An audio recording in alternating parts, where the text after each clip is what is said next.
Je suis une femme remplie de colère. Et pourquoi pas? Regarde le monde. C'est la fin du monde, n'est-ce pas? Mais ça vient trop lentement.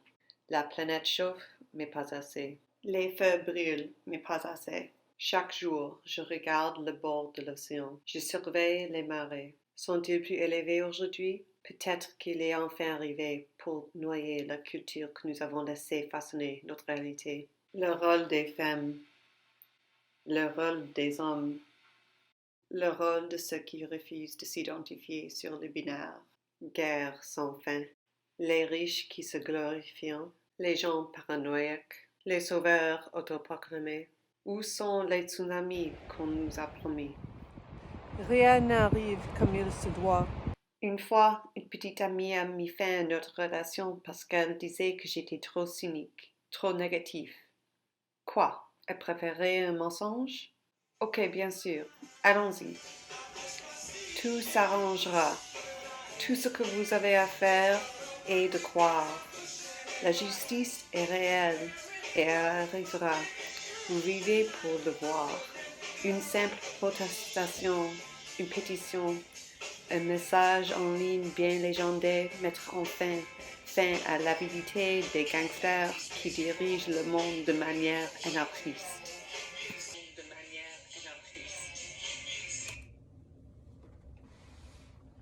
Et c'est peut-être vrai, je n'en sais rien.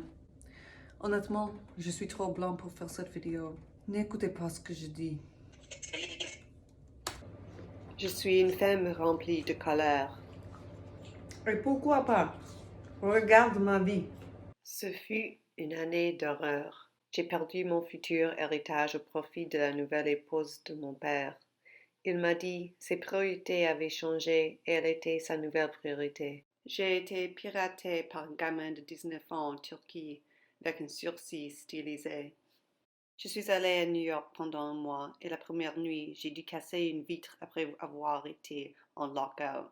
La fenêtre était unique et on m'a facturé $6,000 américains pour le faire réparer. J'ai inventé un nouveau style d'animation qui a été largement ignoré. J'ai voyagé en Europe et j'ai fait une dépression nerveuse complète en réalisant qu'on ne pouvait jamais faire confiance à rien.